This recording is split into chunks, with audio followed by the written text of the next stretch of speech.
For the past 16 years, we've been, my mantra all December long has been, pay attention to your health, pay attention to your health.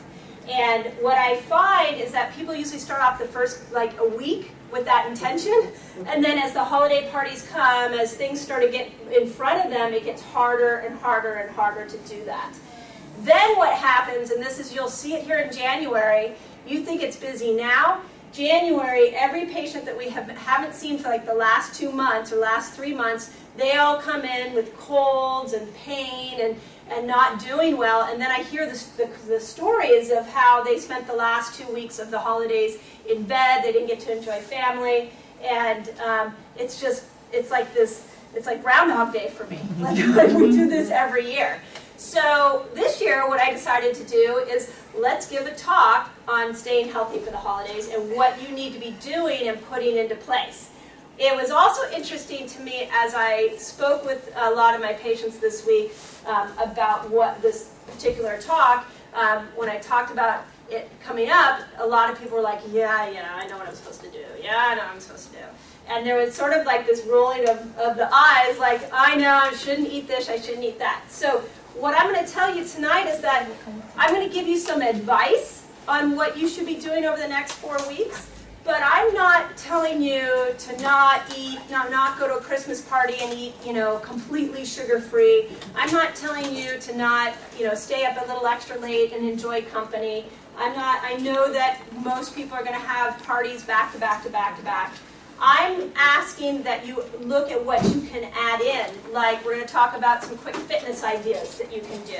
We're going to talk about some things that you can add in nutritionally. So instead of looking like you got to take stuff away at the holiday, what can we add into your daily habits so that you come out on January 1st much stronger? So that's really my intention here.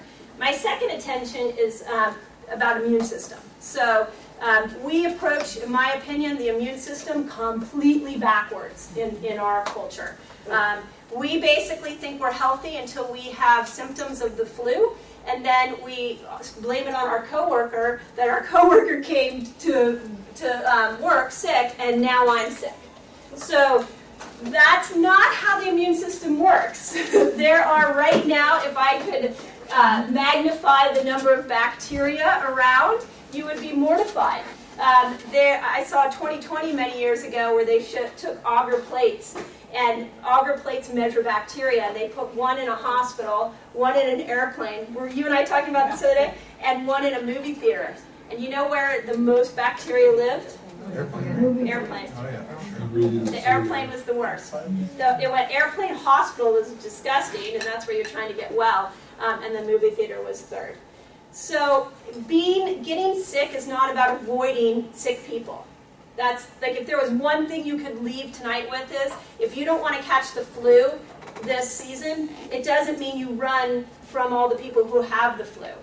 I haven't, knock on wood, had a cold in 5 years, and I'm around in people's faces all day long. So if the germ theory was accurate, I technically should be at home in bed all the time. But I'm not, and I feel like it's because of the things that we're going to talk about tonight. So some of it will resonate with you, some of it you'll be like, oh, I can't do that. But hopefully there'll be things that you take home. Okay, this is my new setup. What do you think? If it works. Let's go next. Oh, I'm non-techy.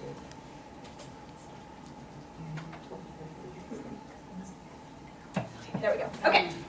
So, one of my first high-level, and you might not be able to see this in the back, but I'll read it to you guys.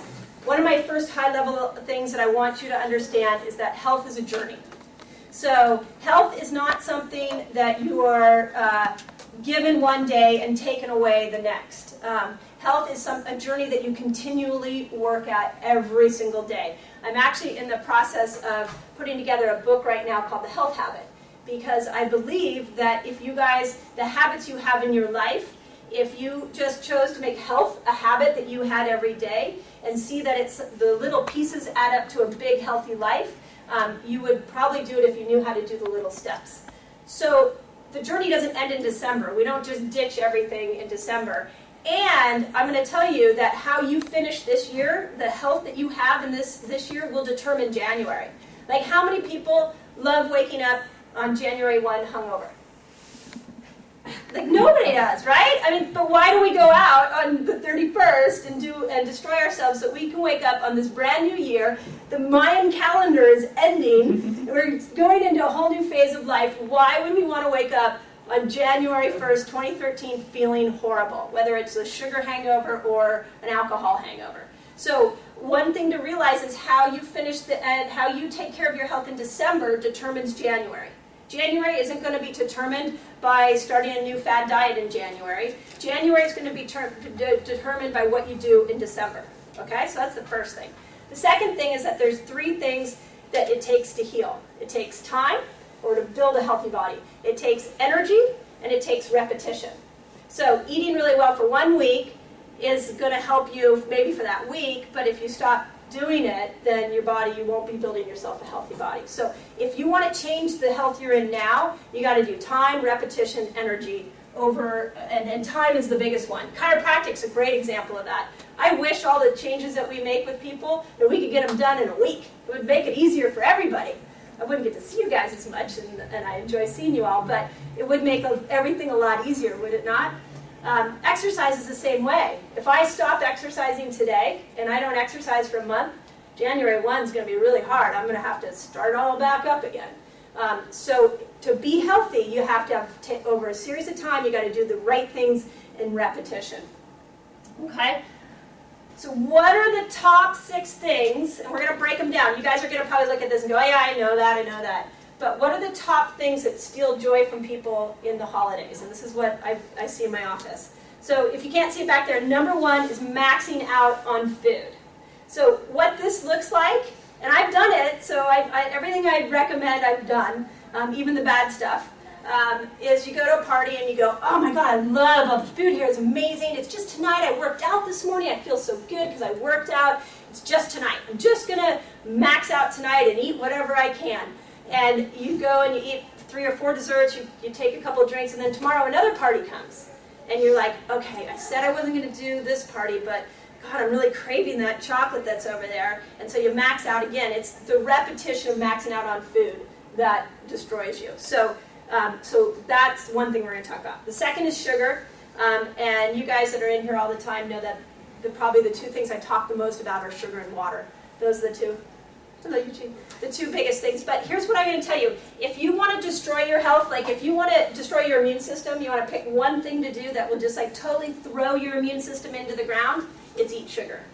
If there's one thing that you were to walk out here tonight and change, I would tell you it would be sugar. Cancer has the most receptor sites for sugar. So if you want to increase your chances of getting cancer, have a sugar addiction. That's one way you can go about it. If you want to do the opposite, you don't have a sugar addiction. So sugar would be the number 1 thing I'd tell you to stay away from. The second is the couch. How many people have a couch? Excellent. So nothing good happens on the couch. I mean, maybe in some houses.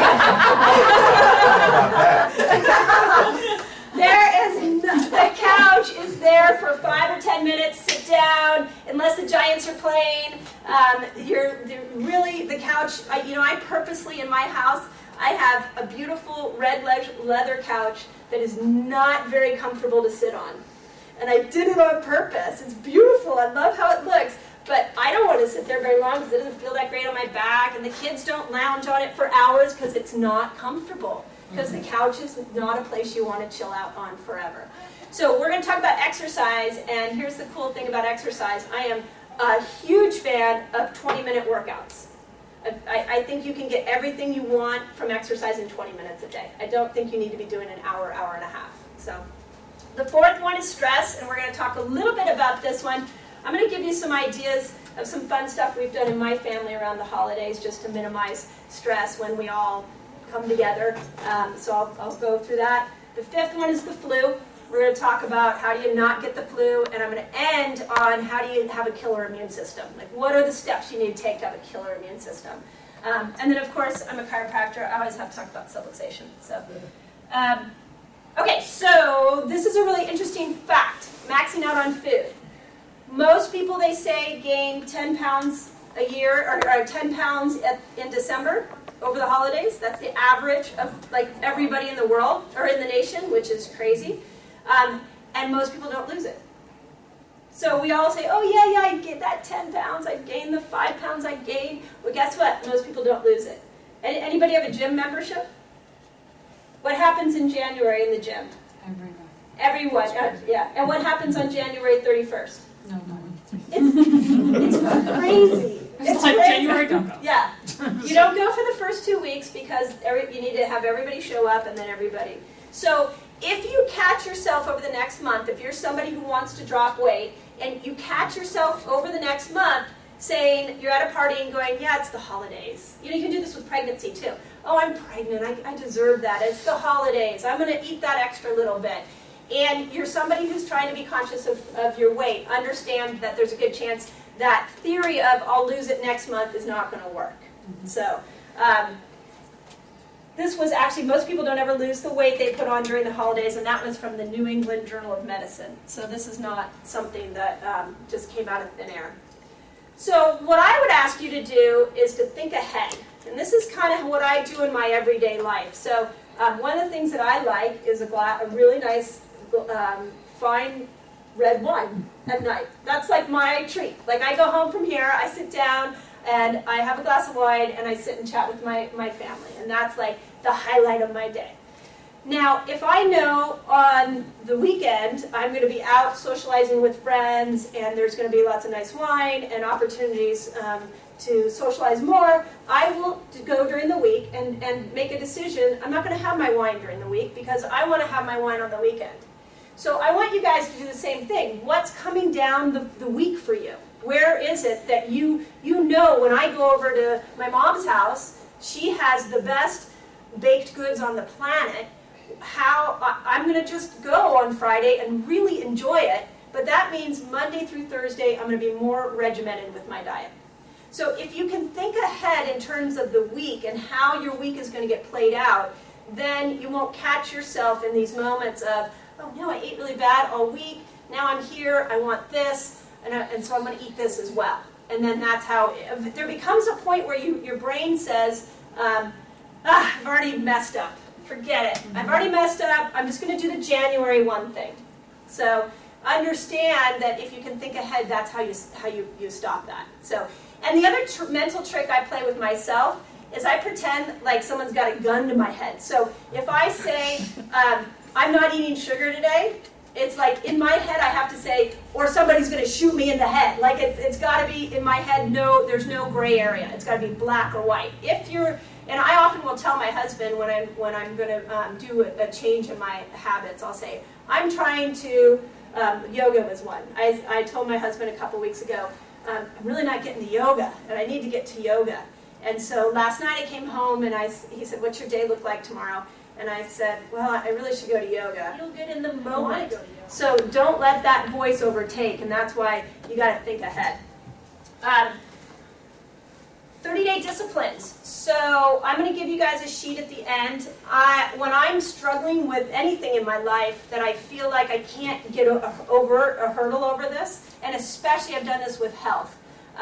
Some of you guys know my health story, but if the 20-year-old version of Mindy was standing here right now, you would not recognize her.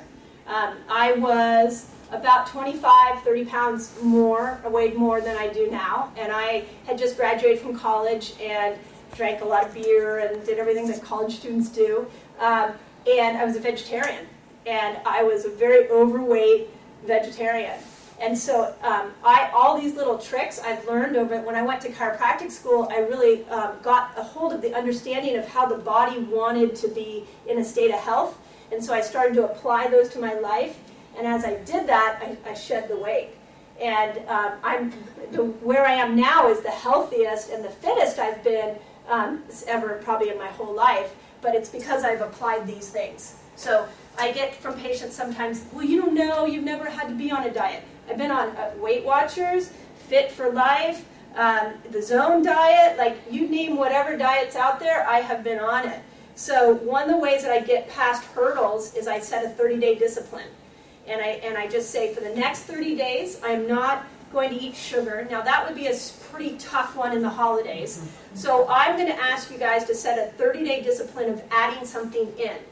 And I think a fantastic starting point is to add in greens, like fresh greens. Can you every day have fresh greens in your diet? Like, some of you guys are already doing this, but some people tell me they don't get that into their diet enough. Every single meal except breakfast, I have some fresh greens with.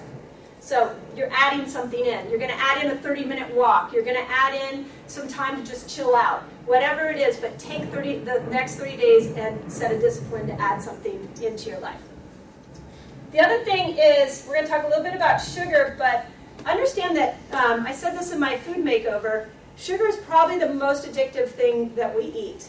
What they have shown with mice is that they gave one set of mice, there was a pile of cocaine and there was a pile of sugar, and they let mice choose which they liked, and the mice always went back to the sugar. They were more in love with the sugar than the cocaine. They got more of a high from the sugar than the cocaine. So one of the things that I do with my own brain is I tell myself, yeah, you can have a piece of cake tonight, that would taste good, but now you're going to have to spend the next 2 to 3 days really having to overcome that addiction or overcoming the craving for it. So just remember that sugar is probably the most addictive thing that is out there. Okay, here's my formula when I have a plate of food.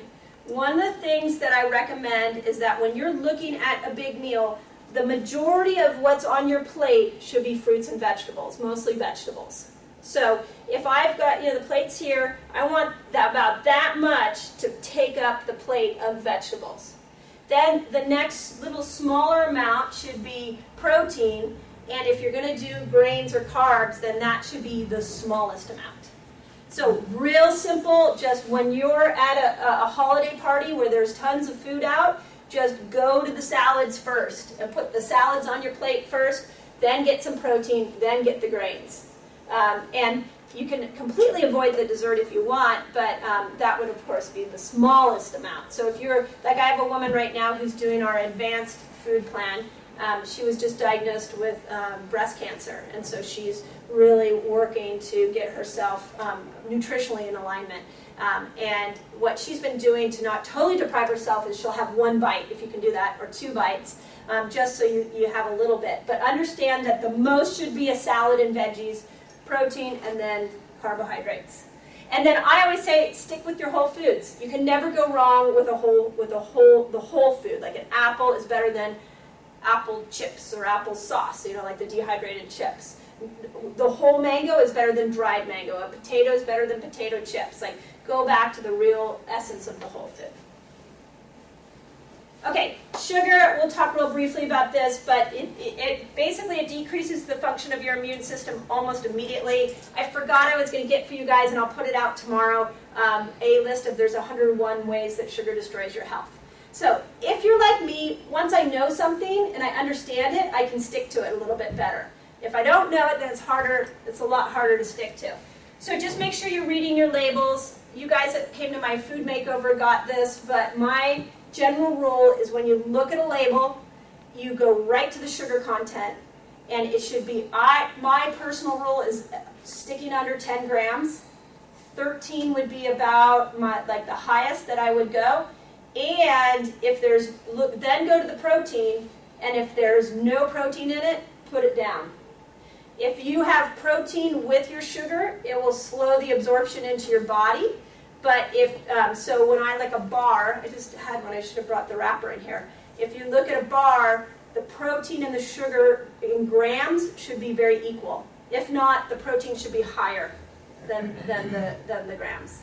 Does that make sense? Did I confuse anybody on that? So when you're looking at a label, you go immediately to the sugar first. If it says 23 grams, you put it down. If it says 10, you go, oh, that's good, and then look to see how much protein. If it has no protein, then you could maybe have a piece of cheese or something with it. But you want, when you're buying a non-whole food, a processed food, then you want to make sure that the grams and proteins is close together. Okay? And then if you haven't tried, we just ordered a bunch of protein powder. We'll have it in next week. This is my favorite protein powder on the planet. If you have a craving, last night my son wanted ice cream. We didn't have it, so we made him a protein shake with this. And it's very sweet. It tastes like, he thinks it's like, we throw strawberries in it. He thinks it's a strawberry milkshake. So there are tricks you can do. I have Lulu's. Who shops at Whole Foods?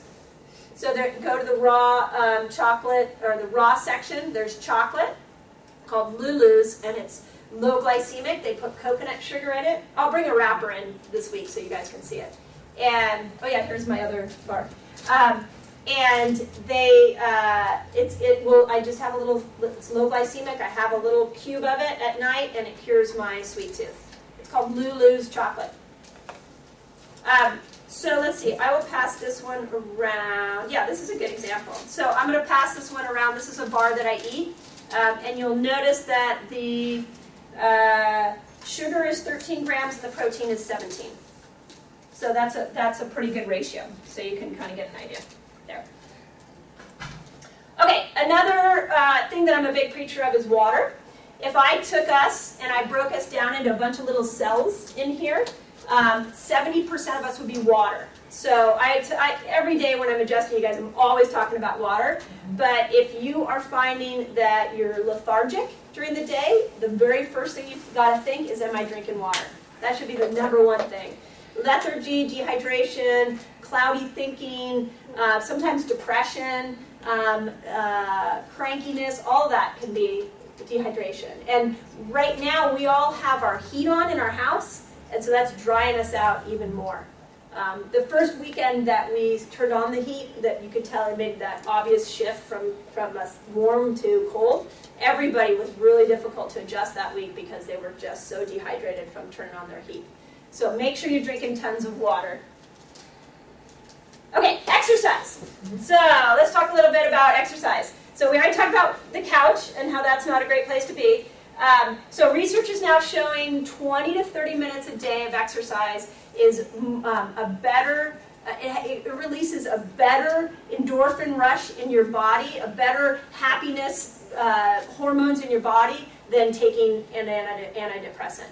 So if you're finding that you're feeling a little blue around the holidays, get out and exercise. So again, I want you to start looking at other replacements. If I'm feeling a little blue, I'm going to go eat a piece of chocolate cake because that's going to make me feel good in the moment. Understand that now you've got a couple of days to have to deal with that blueness even more. So exercise is a great way to improve your immune system, and it's a great way to get your body to relieve it of depression. So what I recommend is that there's a couple different ways. I do what we call a 20-minute sprinting, and I called it sprinting. I came up with this because it's a sprint and a run. And you mix it together, it makes a sprint. Some people can sprike. That's a sprint and a hike. That's what Sproga, I've tried to do Sproga. Laura's not in on that one. So. But here's what you do. Basically, Diana saw me doing this the other day.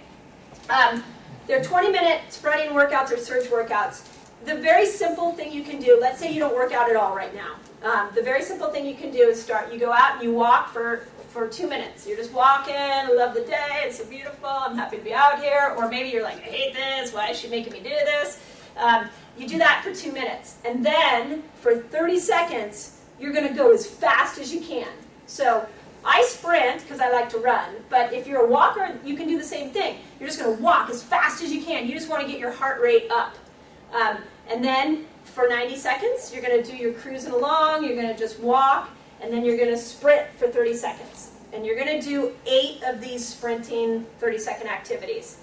What you're doing in that basic workout, and 8 of those should take you 20 minutes. What happens in that basic workout is that you release a chemical called growth hormone. Anybody not want to age?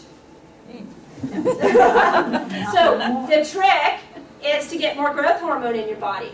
How do you get more growth hormone? Is by you either inject it, which is I don't recommend, or you do surge workouts. You do these kind of like in interval up and down. And the key is you need to get your heart rate up and down. Now, I would really recommend that when you do the sprinting part, that you really go all out. because you should be at the end where you're just like, I can't barely breathe. My favorite sprint is to do a hill, because you get to the top and you're like, it's horrible.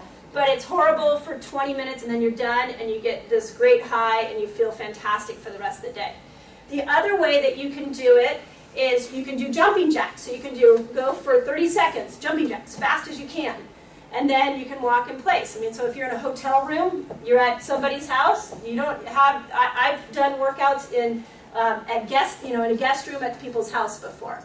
So then you walk for 90 seconds, and then you do jumping jacks again. Or you can do lunges really fast, where you're just going anything that gets your heart rate up. You can do push-ups, but you're going to do them for these short interval amounts. And what I love about the 20-minute surge workout is that my brain can handle 20 minutes of a workout on a busy day. So I actually do all my working out in the morning before I come to the office, and I got to tell you, when my alarm goes off, I don't want to work out. I go down, I have a cup of coffee, I sit there, look at Facebook, I still don't want to work out. There's nothing in me that wants to work out. But then the brain goes, it's only 20 minutes. It's just 20 minutes. All you got to do is for 20 minutes. And there's something about the brain, I have found, that it can handle a 20-minute workout. Come January, we're going to do a whole bunch of this. We're going to have January and February in our office is dedicated to weight loss and fitness. And I'm working right now with a trainer who, anybody know David Williams? Do you know David? You know David. He and his wife are in great shape, and we're working with them to come on Saturday mornings and do a workout class for everybody. So we will be doing that. This is one of my new favorite DVDs that we will have here by the first of the year. They're 12-minute workouts with the same concept. And it's basically surge where you're just going all out for a minute or 30 seconds, and then you get to rest, and then you go out and you do it over and over again. So research is showing that if you want to burn fat, you actually burn more fat doing a 20-minute workout than running for an hour. Yeah. So time is on that whole theory of get on a treadmill, it is not the picture of health, or what they're showing is the optimum now for slowing down the aging process and releasing growth hormone to burn fat. So what I would recommend for the holidays is that you take 3 days a week, and this is the most minimal. You take 3 days a week and you do a 30-minute walk. And you just enjoy. We live in such a beautiful area. To give you some perspective, I had a new patient tonight from Virginia, and he told me that he took a picture of the Repertory Theater with the 65-degree sign up there, and he sent it back to his friends in Virginia. And I thought, ooh, 65, that's kind of cold. And he was like so excited. I said, hey, what's it like in Virginia right now? And he said 30 degrees. And I was like, well, okay, that's kind of funny. I would have not taken, I would have been like, look how cold it is. So we live in a beautiful area, so 3 times a week, get out, walk for 30 minutes, and then the other 3 days do your surge training. To me, you can fit that into any crazy busy schedule. You just have to commit to it. So,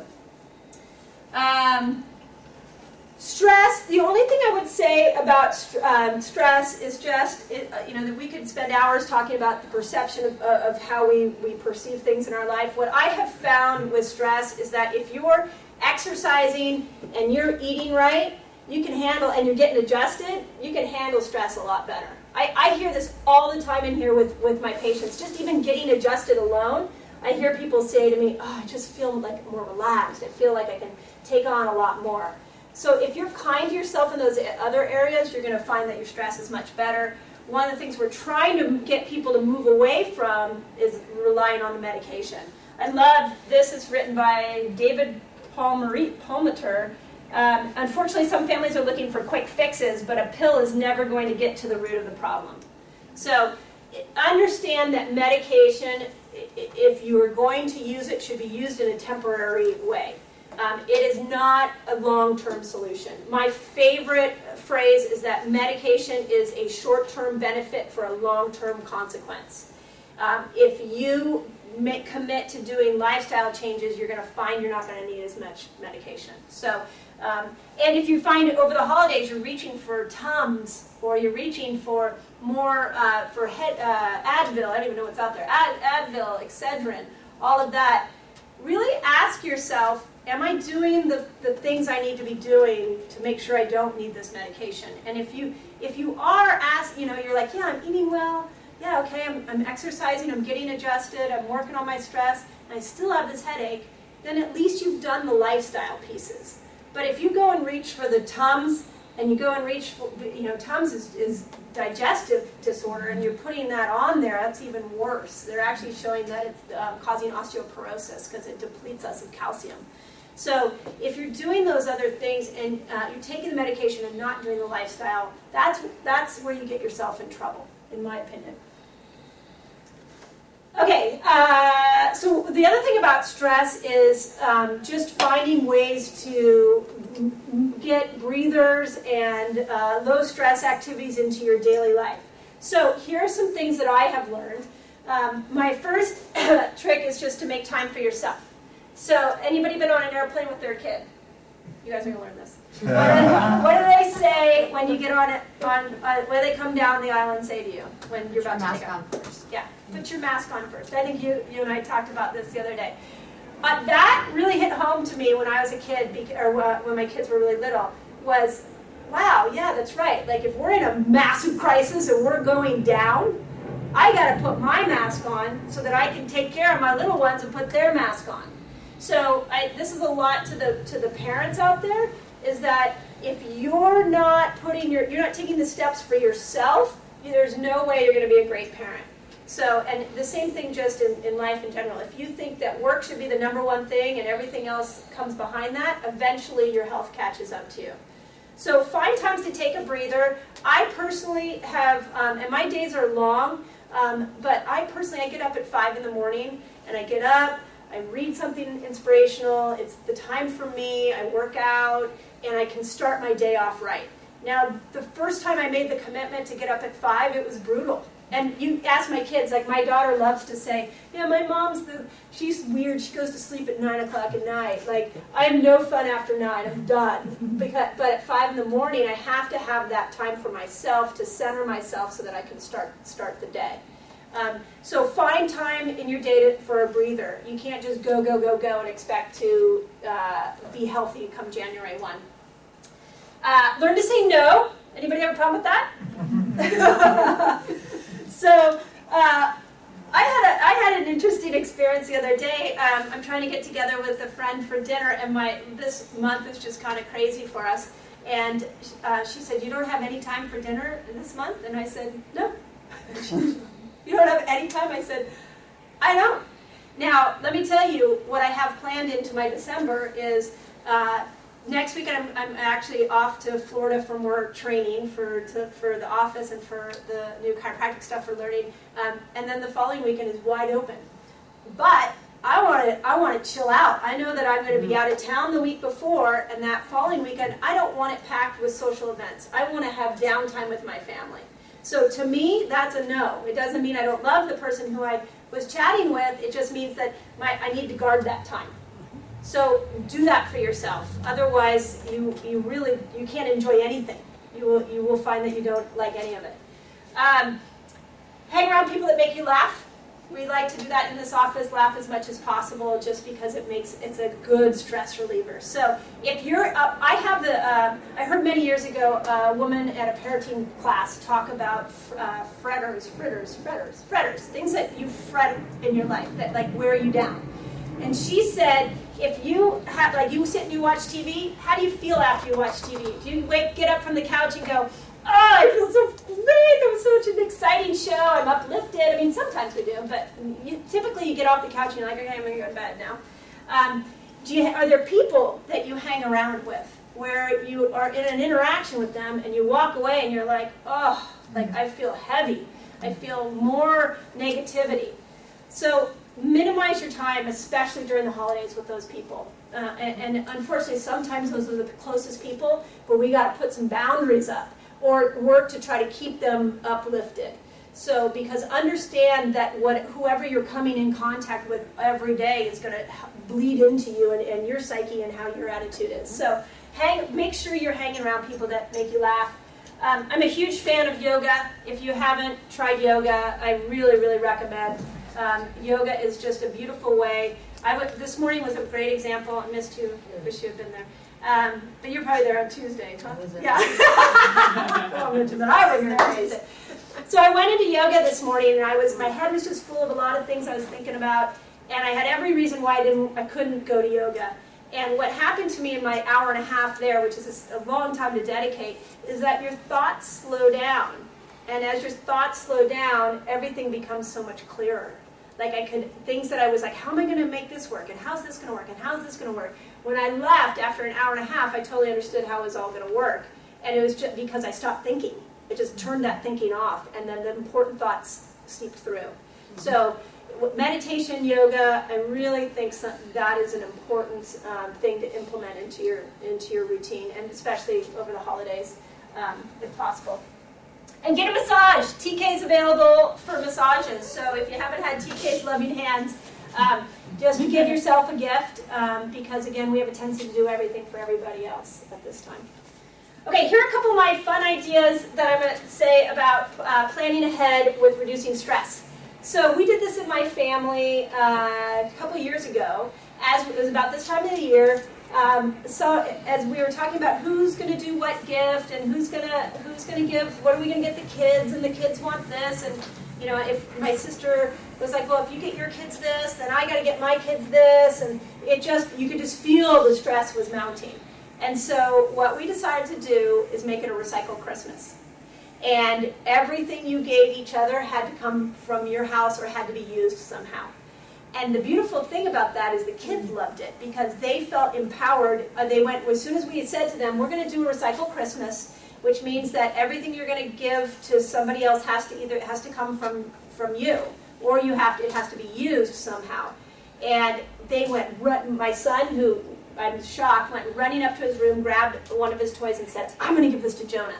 My kids, his cousin, my kids gave me, wrapped up a little stuffy or something and gave it to me.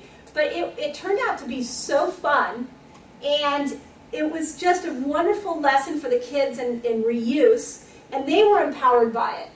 And, we used to laugh many years ago about the Bundy gift of remember the Bundy gift? It was Al Bundy with the Married with Children was the show, and that somebody gives you a gift and you're like, ooh, I don't like it, let me wrap it up and give it to you. Well, there are things like that might be helpful. Like what I don't like, you may love, and how do you take some of that stress off of yourself? So that's my favorite thing that really changed what was turning into a stressful environment. And turned it into a real win for us and our family. So, my brother is just cheap. Okay, let's talk about the flu. So, here's the thing with immune systems. And let me go actually one step backwards. The first thing I would tell you is whenever you're not feeling well, I want you to look at your symptoms. So, when you're all stuffy in the head, what do you think your body's trying to do? Breathe. Trying to breathe, right, for sure. Well, you're trying to breathe, but why would the body give mucus? Why would the body create mucus? It's trying to get rid of the flu. It's trying to get rid of the flu. So if I go and I take an antihistamine and I dry everything out, have I helped my body or have I hurt my immune system? Hurt it. I've hurt it. Okay. Fever, same thing. What do you think the fever is trying to do? Get rid of the flu. It's raising your body temperature. And this is part of why, Lindy, I wanted you guys here, is this is how I take care, when I look at my kids' health, I go, what is it that their body's trying to do? So if they have a fever, my first reaction is not go and get an Excedrin to lower the fever. My first reaction is, okay, what's the body trying to do? It's got an infection, it's trying to raise the infection. That's the time you want to be on the couch. Get on the couch, mellow out. Can I put a sweatshirt on you to help the body, assist the body? You can wipe their brow to keep them cool, and you can watch that temperature. But you want to assist the fever. You don't want to kill the fever. Just like if you're coughing and sneezing, that's just your body getting all that out of you. So honor what your symptoms are. Don't medicate them. That would be my first thing. Now, obviously, if you have to push on through for something, then that's when we sort of lean on the medication. But when you medicate for the flu, what you're doing is prolonging it. Because the body says, I have an infection, let me get all these great mechanisms for fighting that infection. You medicate it, and now you've suppressed it, and the infection can grow. So you feel good for a couple of days, and then a couple days later, it comes back, which is why you typically see people have the flu 2, 3, 4 times. So, yeah. Can I ask you about nasal rinses? How effective are those? If they're natural, like a neti pot can be really helpful. She does nasal Yeah. rinses a lot. If they're natural, they can be really, neti pot I've heard great things about, and just it gets like saline in there, that's fantastic, yeah. Keeps things moving. Yeah, exactly. So, so that would be the Not first. Not the spray. Yeah, right? the spray. Sprays are- Yeah, you want to you can move away from the spray for sure. The second thing, so let's go back to the flu shot. Okay, here's the thing. We talked about this before. Okay, I'm going to read this quote for you guys. Okay, and it's from the former chief vaccine officer of the FDA. Okay, and the quote is, "There is no evidence that any flu vaccine thus far developed is effective in preventing or mitigating any attack of influenza. The producer of these vaccines know that they are worthless, but they go on selling them anyways." So here's what I'm going to tell you. I'm not a paranoid person. I really, truly, I feel like I try to, one of the gifts perhaps that I have, or not, maybe it's a hindrance in life, is I can see things from many angles. And I understand why people want the flu shot. I understand why I understand when you can't sleep at night, you're like, just get me the dang NyQuil. Like, I don't care what Dr. Mindy says, just get me the NyQuil. Like, I understand those moments. But I also think that the flu shot is one of the biggest hoaxes that's out there. So I'm going to read you the other quote, which is from Dr. Hugh Fedenberg, one of the world's leading immunogeneticists, found that if an individual has 5 or more consecutive flu shots, then his or her chances of getting Alzheimer's is 10 times greater. Oh, wow. So the reason for that is that when you get the flu shot, and here's what I know about the flu shot, is that there's a room of medical doctors that have been chosen, and they all decide what the flu strand is going to be that year. And they say, okay, this flu strand is this. And they announce it, okay, everybody says that's great, they figure it out based off of statistics, and then they inoculate everybody with one strand. Now, another strand could come around, and that flu shot has been useless to you. The other thing that they do is they have to put it in formaldehyde and mercury to preserve it, which is why the Alzheimer's rate is so high. Because it's what they put, the preservative that they put in the flu shot, and you're getting that every single year. So the pharmaceutical companies, honestly, their number one goal is to make money. Like, honestly, that is their number one goal. Cancer, I just saw a thing on Facebook that there's a really interesting cancer drug in I should forward this to you, Lanny, in Canada. That's an old, cheap drug that they are finding in mice is actually curing cancer. But nobody will look at it because the drug is so cheap and it's so old and outdated, and they don't think they can make money off of it. So it's not in your best interest. That's what I got to tell you. So really re-look at the flu. If you want to prevent the flu, then you eat well, you minimize your stress, you get adjusted, you sleep well, you do the things that you need to do to stay healthy, and that's what we're working on teaching people in here. So understand that about the flu. Now let's talk about the adjustment and how powerful the chiropractic adjustment is. So a research on HIV-positive patients revealed that those who received chiropractic care showed a 48% increase in CD4 immune system white blood cells compared to those who did not receive chiropractic care. Another study I just saw is interleukin cells that fight cancer. This is a current one, goes up 15 minutes after an adjustment. Another study I saw is they took people who had been under consistent chiropractic care for 2 years or longer, and they had a higher level of serum thiol than the control group that was not getting chiropractic care. Serum thiol is the marker they use to show how high your antioxidant count is in your blood. And having high antioxidants is a great way to prevent most diseases. So I always tell people that when I've been doing this 16 years, when I was first in practice, there was this debate over, chiropractic, was it the thing for back pain? Like, was it your physical therapist or your chiropractor or your medical doctor? We were still kind of fighting with the medical doctors over, do we own the back pain market? And then all this research came out that said, yeah, we kick butt when it comes to curing back pain. We do it with less time and less money. And so that kind of went away. Well, right now what's happening is all of the research that's being done in wellness and chiropractic is on immune system. And so these studies are coming out more and more. I'm seeing more of them appearing. So next time you're sneezing or coughing, please don't call us and say, I don't want to come in, I don't want to infect you. Myself, my staff, we are all working at keeping our immune system strong. We can put you in a separate room so you don't affect everybody else, but our goal is we want you to come in during that time. We want you to come get adjusted. If your coworker is sneezing, come, excuse me, sorry, I gotta go to my chiropractor. Go get adjusted and then go back to your desk. It's not about medicating yourself more, it's about improving your own immune system. So, here was the interleukin cell, was a substance made naturally by the body, and it helps fight viral and bacterial infections, and it also is a cancer. Interleukin is a big cancer killer. Okay, just real quickly, you guys know most of you guys have been under my care before, or for a long time. So remember that when a bone goes out of alignment, we call that a subluxation, and subluxations are so harmful because your brain is trying to send messages down all the time into your spinal cord. And when that bone is out of alignment, it starts to put pressure not only on the nerves that come out of it, but on the spinal cord itself. So they show that you can reduce the messages coming out of your brain by up to 20% just by having a 1 degree twist of the spinal, of your movement of your bone. 1 degree. They also are showing that the weight of a dime on a spinal nerve will reduce the messages coming out of that nerve by up to 40%.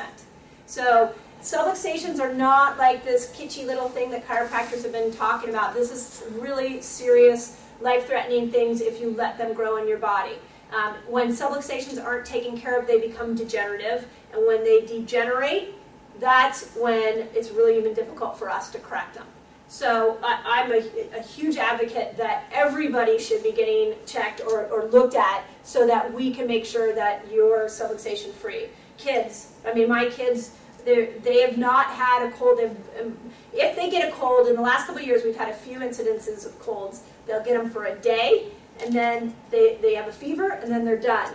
But my daughter went from her kindergarten year all the way to her fifth grade year, seriously, and I'm not exaggerating, like without a sniffle. Like she went that many years without a single cold. And I honestly believe it's because she's been adjusted from day one. So look at your adjustment. Yes, it's great for back and neck pain, but honestly, I'm working on keeping your immune system at its optimum and it's at its healthiest. And don't wait for the symptoms to come in. So, okay, and the last couple of things here is that here are my, is Rocio or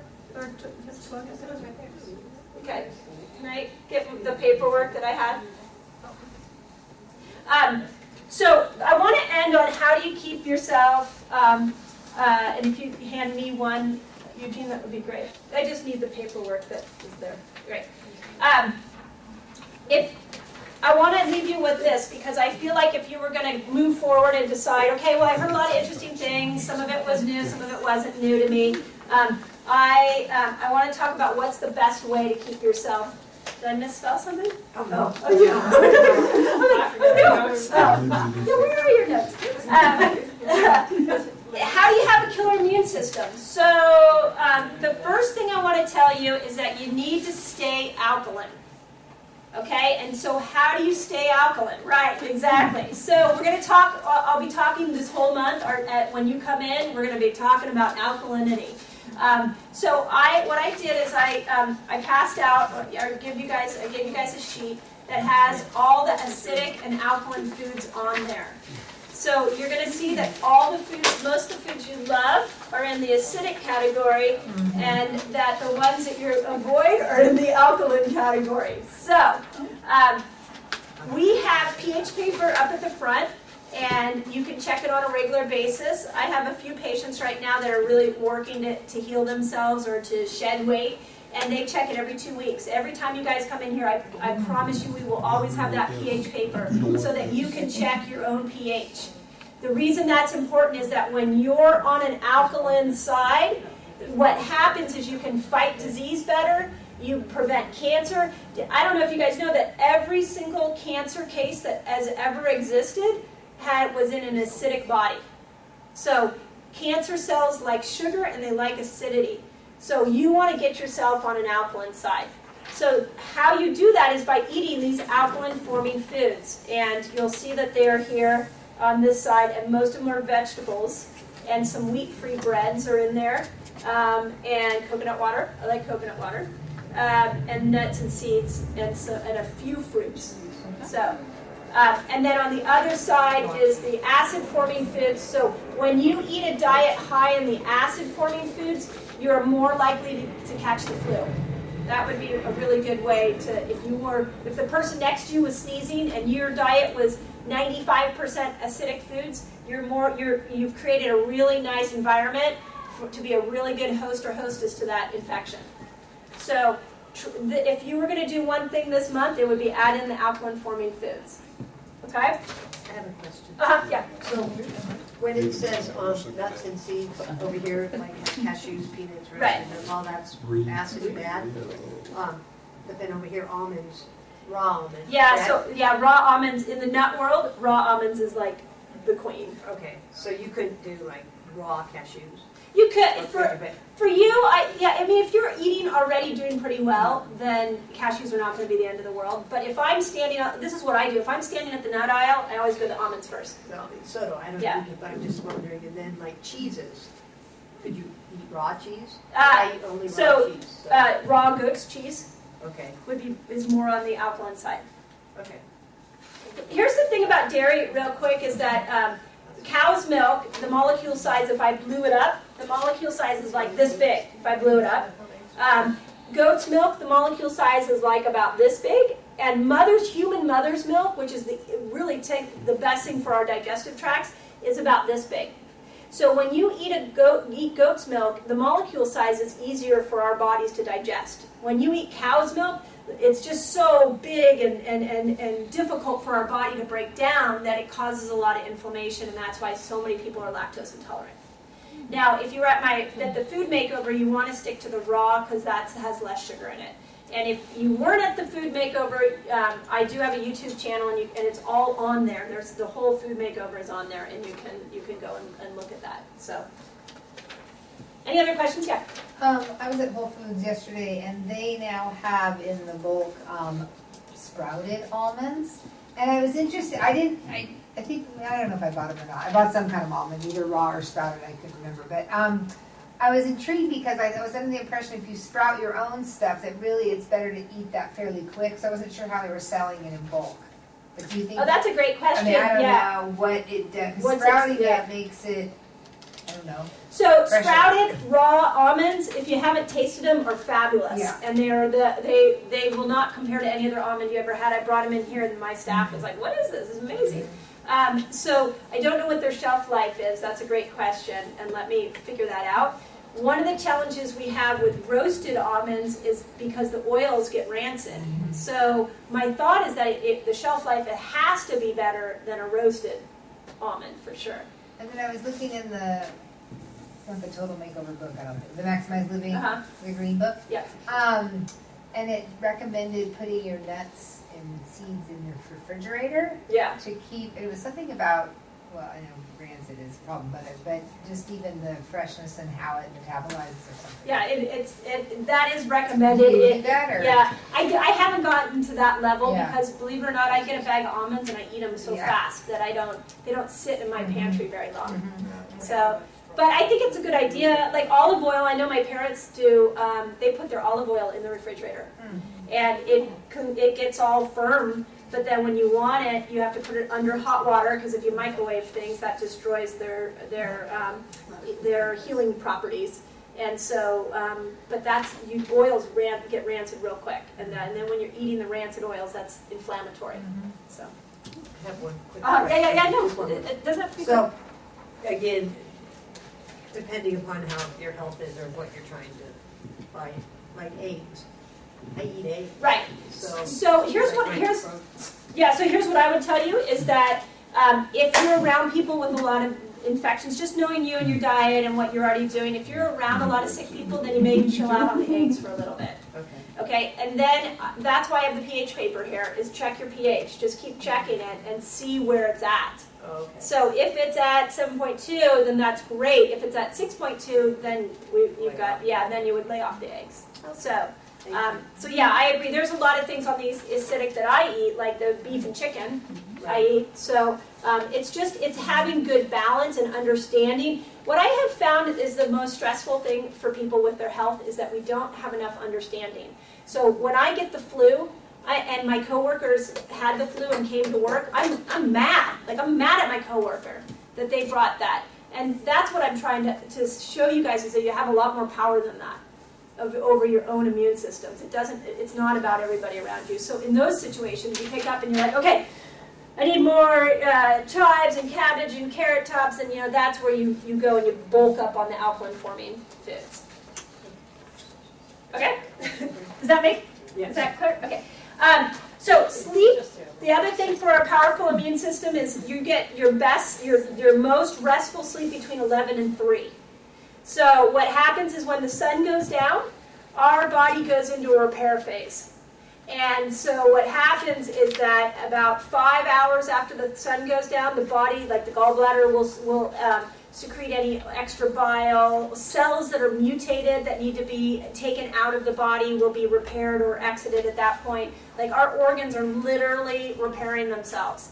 If you guys ever do the daily detox program that we have, the vitamins, one of the vitamins you take is before bedtime. And the reason for that is because that's when you're repairing.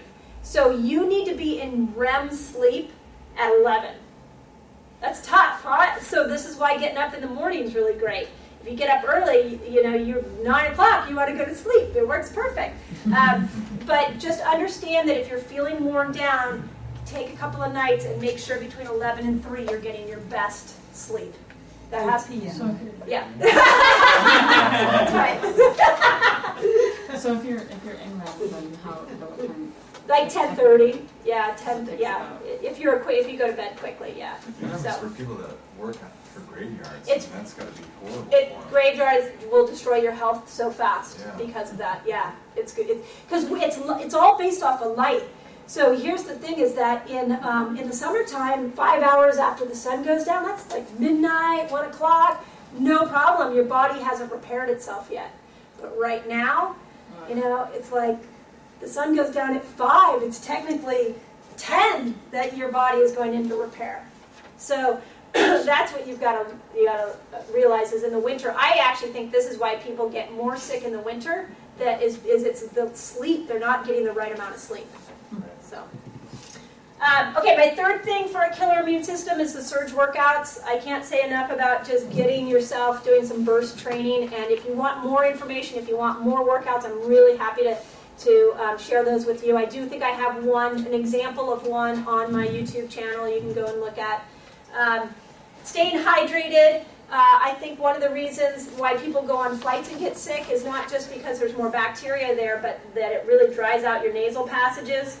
And if your nasal passages are dry, you become a real good host for bacteria. So keeping yourself hydrated. I can't say enough about getting adjusted. You have to be doing some type of regular chiropractic care. Otherwise, your immune system is not going to be at its optimum. So avoiding the over-the-counter meds. I would love if you could even take one step back and even hesitate. If you're somebody right now where you get a sniffle and you run to Walgreens, and now tomorrow you get a sniffle and you actually think twice about it, then my time here has been well served, because it's the medication, the over-the-counter to make us feel better, that is not improving it'll improve that moment, but it's not improving your overall health. So try to not reach for it unless you absolutely have to. I have 3 vitamins that I really feel like everybody should be on, but especially at the holiday. Probiotics is one, and sometimes we have them here. If we don't have them here, I can give you recommendations at Whole Foods. Enzymes are really, really good to carry in your purse or to have with you because they break down food when you've had a bad meal. So, like if you go to a party, and like especially if you're gluten intolerant, or you go to a party and you're driving home and you're like, oh, I just don't feel good, or I drank one too many glasses of wine, you pop 3-4 enzymes, and what they do is they help break down the food, and it's like miraculous. What a lot of people reach for is the Tums, or they reach for Alka-Seltzer. Enzymes are way more powerful. So if you're interested, we can order you some, but I always keep them in my purse. That's where I always keep them. Would that help with heartburn and stuff? Oh, yeah, You yeah. know? Yeah, it depends. As long Some yeah. people say Tums and other things, and I No, try not no, to no, no, unless I don't do have to, that, but- yeah. So, yeah, absolutely, it would help you, so we'll get you some, so. You can get enzymes. Adrenals, if you are one of those people that you hear the sugar thing and you're like, oh, but I crave sugar so intensely. If you crave sugar a lot, you're probably adrenal deprived. If you crave caffeine, you're probably adrenal deprived. I would say probably 95% of Silicon Valley is adrenal deprived. The minute we get in our car, it's like zoom, zoom, zoom, and our lives are really fast paced. So I really recommend that everybody get on some form of adrenals. This is, if you're interested, we can get you the products. When your adrenals are low, you will crave more sugar. If you wake up at 2 in the morning, you have trouble going to sleep, believe it or not, that can be adrenal deprived. If you crash at 3 o'clock, that's adrenal deprived. If you have a sugar rush, you want to eat sugar at 3 o'clock in the afternoon, that's adrenal deprived. So, yeah. So there's a lot of symptoms that can be cured by improving your adrenals. And then omega-3s, if you're not doing fish oils, that's another one. Our diets are pretty high in omega-6s, and you need to have a good ratio of omega-3 to omega-6. And if you're not doing the fish oils are really good for lowering inflammation. And when you have less inflammation around your heart, it's easier for your heart to beat. You have less, if you're having a lot of aches and pains, then omega-3s are fabulous. I mean, they're almost, to me, as effective as a Advil, because if you take them on a regular basis. So. Is there a brand that you I like Nordic Naturals, Nordic? and I do Pro Omega, and I do it with the D3, Okay. because D3 is really good for immune system as well. Okay, So. thank you. And the Nordic Naturals are the only ones that I don't have that. Right, that that's salmon burp. why I like Nordic Naturals, is the only one I don't burp up. So, whereas some of them you can burp the fish back up, and that doesn't, First thing in the morning. yeah, it doesn't feel really good. So, and then the last thing I would tell you is to have a positive mental attitude. As you go into the holiday, can you look at this holiday like an adventure? Everybody has a different family background. We all have different family dynamics when we get together. But if you can really just look at it like an adventure. I already had my first moment of stress and panic today. I'll just be honest about, like I said, all of this stuff I work on myself. My friend called, one of my closest friends called and asked where my daughter, and we always exchange gifts at Christmas time, where my daughter shopped at the mall, and she was out buying her a present. And I heard my husband on the phone, and he's like, yeah, I think she likes Forever 21, or he's like, tell her, and I said, what's going on? He's like, oh, Leslie's buying her a present, bought you a present for Christmas. And I went, man, I don't have any Christmas presents yet for anybody. Like, I had this momentary, like, oh my God, I don't have any Christmas presents. I don't even have any presents for my kids. What am I going to do? And I was like walking up the stairs to go take a shower to come here, and I was like, I don't have any presents, no presents. And then I realized, like, oh my God, it's not even December 1st. So if you can just catch yourself in those moments and just laugh and know that it all get done, and try to just remind yourself that really the purpose of the holidays is to have fun. And I really hope, especially for you guys that are here, that you come January 1 feel strong, and you feel like you're just going into this new year with enthusiasm and energy, and you feel really good. I mean, that's really my whole purpose of doing this, is I want you to go into, and as many of you know, I'm a big believer in showing people what's going on and empowering people to be healthy. I feel like if I pull you along and tell you, come on, be healthy, you're never going to be the healthy person that I would want you to be. I'm more about self-empowering so that people are healthy from the inside in their own internal motivation, not because I want them to be. So when new people come into my office, my goal is, here's where you're at, here's where we can work to get you to, and that's your choice. I'm not trying to sell anything or twist any arms. I'm about educating people, because I feel like my own personal belief system is that if everybody was healthier in our town, if we just took our town, if we just took a 30-mile radius and those people were healthier, everybody's life in this room would be better. You'd be at the supermarket with happier people, your coworkers would be happier. We can stop this whole, my neighbor has cancer, this person just died of cancer, this person's got this disease. Like literally, we can end that today. That cancer is curable if we're taking the right lifestyle steps.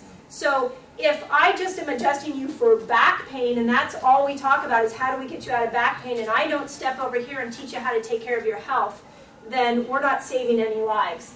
And one of the things that I made a conscious decision to do in this office is to not just be a back and neck chiropractor. I want to be a chiropractor that changes lives. So please spread that word. This is about improving people. That is the only reason that I do this. So that's what those 2 weeks will be about. And then please, if you've already referred all your friends and family in, bring toys in so we can spread it out. And then the last thing, okay. So I wrote this down, and I almost didn't put this out there for you guys because I was like, oh, people think this is hokey. And then I decided, forget it, I'm just going to write it out, because what I do with my own personal goals is that when I really want to make a change in my life, I write it down and I stick it right in my dressing area so that when I brush my teeth, I go and I look at it every single day so that I can remind myself that what is it that I'm trying to achieve, or what is it that I'm trying to be, what am I working towards? If you don't, I tell my kids this all the time, if you don't have a vision, let's just use your health. If you don't have a vision for your health, guess what? Commercials, media, friends, the world, they're going to define it for you. You're going to sit down at the TV and you're going to see somebody walking up the stairs saying, I used to not be able to play with my grandchildren, and then I took Celebrex, and now I'm on the floor and play with my grandchildren. And all of a sudden that message gets in your head and you think, I need Celebrex to play with my grandchildren. Mm-hmm. So we can easily be brainwashed by what's around us unless we set an intention for our health and what we want to do. So I am going to invite you, and I will be doing this for myself as well. I'm going to invite you for the next 30 days for the top to say, I'm going to add in one thing a day. I'm going to give you the simplest thing you could add in is drink 4 glasses of water a day. Oh, yeah. That is like the most simple thing you can do, but some of you may go even further. I'm going to have, with the exception of breakfast, I'm going to have a fresh salad with every big meal. That would be an easy one to do. Yeah, it's a really good one. And I do that one so I can give you some ideas on it. I'm going to commit to movement, to exercise, 20 minutes of exercise every day. Which maybe it's walking my dog, maybe it's taking the stairs, maybe it's parking farther away. I am going to not talk to my Aunt June, who likes to complain about all the horrible things in her life for at least 2 weeks. If I can go the whole month, I'm not going to talk to her. Merry Christmas. That's right. So whatever it is, I want you to write it up here. And then I really ask you to have an accountability partner, somebody that you can say, this is what I'm going to do this month. For December, I'm going to do this 30-day activity, and this is what I'm going to do. I need you to keep asking me how I'm doing on this. So if you don't have an accountability partner, I love being an accountability partner. You tell me that you want to make a change in your health, and I'll get your cell phone, I'll text you, I will make sure if you seriously want to make a change, I am your gal to do it, because I won't let you get away with the excuse. So if you're ready for that level of commitment, I am your gal. So the second thing I want you to write down is, what do you want your health to look like in December? So like a really good goal would be, I'd like to go all of December without the flu. That's a goal I have. Even though I haven't had the flu in years, I'd like to go all the way through December without the flu. I want to go through all the way through December without gaining any weight. I'm not going to lose weight, but I don't want to gain the 10 pounds. Not you, but you need to gain weight. And then what are your action steps you're going to take for that? Like really simple ones. Like I don't want to gain weight, so I'm just not going to have dessert at the parties I go to. Bottom line, when C's Candies comes into my office, I'm not going to have C's Candy. It could be that simple. Just make one decision. If we make it too big and complex, you won't do it. Just decide one thing. So, and then what do you want your health to look like January 1? Because if you have an idea of what you want your health to look like in January, then when you go and you wake up and you're like, I don't really want to work out today, but I want to feel vibrant on January 5th or 6th, it will motivate you. I do this all the time in the morning when I wake up. I think, I don't want to work out, but I want to feel good all day long. I got a busy day ahead. And I know in order to feel good, I need to get up and work out. So think ahead as to your actions today are going to determine how you will feel tomorrow. It might be, I don't want to go to the chiropractor. And I hear this all the time from people. I didn't really want to come down here, but then I got adjusted and I feel so much better. So just think the whole process through, because you may not like the activity that you're of doing the thing that makes you healthy, but you want the reward. So I didn't want it. Yoga this morning was a 2-hour experience for me. A little bit more, because it takes me a half an hour to get there, an hour and a half to be in yoga, and a half an hour to get home. So it's a 2.5-hour process, and it set my day right. It was fantastic, and I'll do it again on Tuesday. So, so just know that putting it aside sometimes has long-term consequences. Okay?